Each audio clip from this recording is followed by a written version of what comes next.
ఇప్పుడు ఎలక్షన్స్ రాబోతూ ఉన్నాయి ఏపీలో. మీరు పోటీ చేస్తారా ఇప్పుడు? ఖచ్చితంగా పోటీ చేస్తాం మేడం.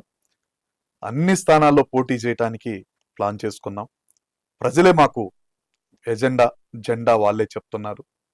ఎట్టి పరిస్థితుల్లో అన్ని ప్రాంతాల్లో, అన్ని నియోజకవర్గాల్లో పోటీ చేస్తాం. ఓకే.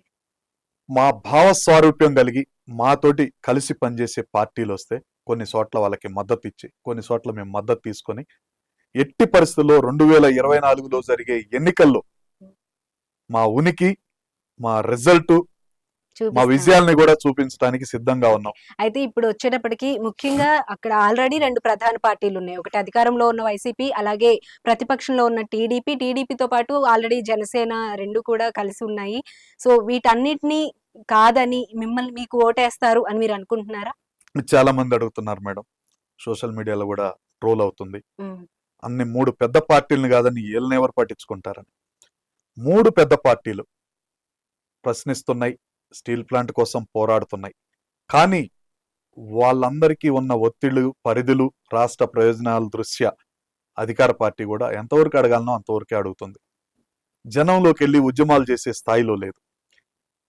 భారతదేశంలో ఉత్తరప్రదేశ్ తర్వాత ఆంధ్ర రాష్ట్రంలోనే బీజేపీకి గుజరాత్ కంటే కూడా బలమైన సంఖ్యలో ఎంపీలు ఉన్నారని చెప్పొచ్చు. ప్రత్యక్షంగా ఒక్క ఎంపీ లేకపోయినా కానీ అధికార పార్టీ కానీ, తెలుగుదేశం పార్టీ కానీ, జనసేన పార్టీ కానీ డైరెక్ట్గా మోడీ గారికే మద్దతు తెలియజేస్తున్నాయి. అలాంటప్పుడు వాళ్ళకి ప్రత్యామ్నాయం ఏదన్నా ఉంది అంటే, మోడీ గారు చేయలేని పనులు చేయించుకోగలిగిన పనులు ఉన్నాయంటే తెలుగుసేన పార్టీ మాత్రమే అడగగలుగుద్దని ప్రజలు మా పనితనం చూసి 100 రోజుల్లో ఓట్ బ్యాంక్ పెంచుకొని ఓట్లు వేస్తారని ఆశిస్తూనే నమ్మకంతో వెళ్తున్నాను మేడం. ఓకే. మొత్తానికైతే 175 సీట్లు ఉన్నాయి ఏపీలో.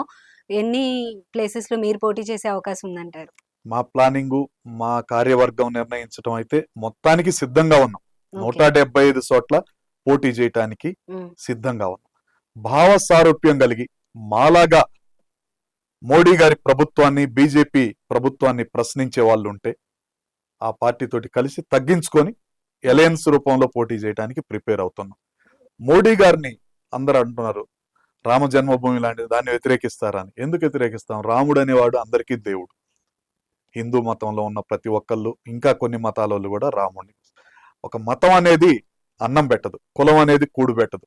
కూడు గుడ్డ ఇచ్చేది మానవత్వంతో కూడిన ఉద్యోగ ఉపాధి అవకాశాలు ఇచ్చే ప్రత్యేక హోదా కావచ్చు, లేకపోతే ఉన్న స్టీల్ ప్లాంట్ను కాపాడాలి. బీజేపీకి వ్యక్తిగతంగా, మోడీకి పాలసీకి అన్నిటికీ వ్యక్తిగతంగా వ్యతిరేకం అయితే కాదు. రామ జన్మభూమి, రామ మందిరం అనేది అందరూ సమర్థిస్తున్నారు. ఏ కాంగ్రెస్ పార్టీ కూడా సమర్థిస్తుంది.